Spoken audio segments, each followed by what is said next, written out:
Hello students, so we will be discussing about the introduction part of cubes and cube roots. So let's start with cube. It is defined as if we multiply a number by itself 3 times. How? Let's take an example. Let a given number be a. So for finding cube we need to multiply a 3 times. So it becomes a into a into a, that is a raised to power 3.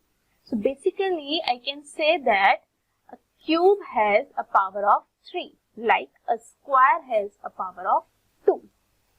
For example, if I want to calculate cube of 2, it will be 2 into 2 into 2, that is 8. Cube of minus 3, it will be minus 3 into minus 3 into minus 3. Now, you need to take care of this thing that minus and minus when get multiplied, it will become plus, and then plus gets multiplied by minus. Again, we get minus. Therefore, the answer is minus 27.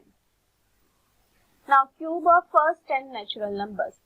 This table is very important and you need to learn the cubes of first 10 natural numbers. Okay.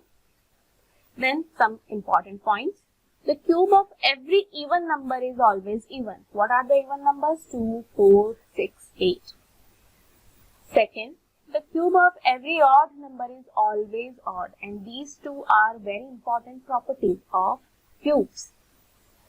When the number ends with the digits 1, 4, 5, 6 or 9, their cubes also ends with the same digit. Again, very important property. How? Let's take an example. Here, the number ends with 9 and the cube also ends with 9. You can verify the result for the remaining numbers. Cube of a negative integer is always negative. Just now we have solved an example. Okay, cube of minus 3 is minus 27. Again, here we can take an example. Cube of minus 2, it will be minus 8. Now, if we have a rational number and we need to find the cube of that rational number. So, what we are going to do, we are going to distribute the power to numerator as well as denominator. As you can see here, A is numerator, B is denominator. So, cube, the power will be distributed and the rational number will become A cube upon B cube. Now further, cube of any number can be calculated by using an identity, that is a plus b whole cube. You need to remember this formula, okay? Like if I have 25, so 25 can be written as 20 plus 5. Like this, by using this formula, you can calculate cube of any number. Now let's come to cube root. The definition is cube root of a number is x. Is that number whose cube is x. Okay, it sounds very confusing. So let's take an example here. Suppose here is a number x and we have to find the cube root of it. So basically cube root x, it is nothing but the x raised to 1 by 3. Okay, like in square root we have a power of 1 by 2. In cube root, we have a power of 1 by 3. For example, when I multiply 5 3 times, I get 125. Now, if I ask you the cube root of 125, again you will get the value of x, that is 5. Okay, so 5 is the cube root of 1 to 5. Okay, one more example, cube root of minus 216. As I told you, the cube root of negative number is also negative, so it will be minus 6.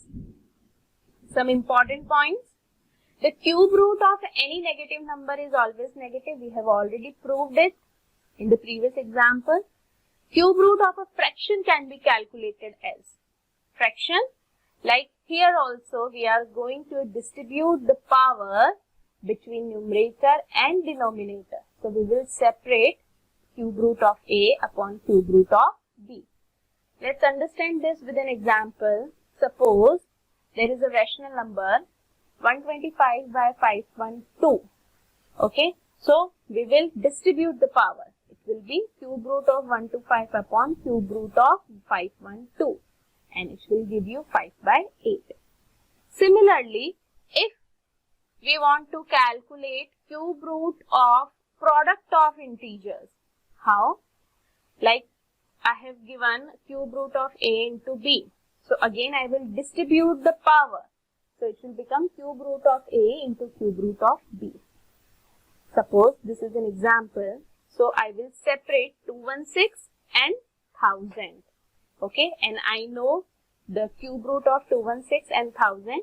So when I multiply 6 by 10, I will get 60. So students, all the important points, the introduction part I have discussed in this video. Do learn and do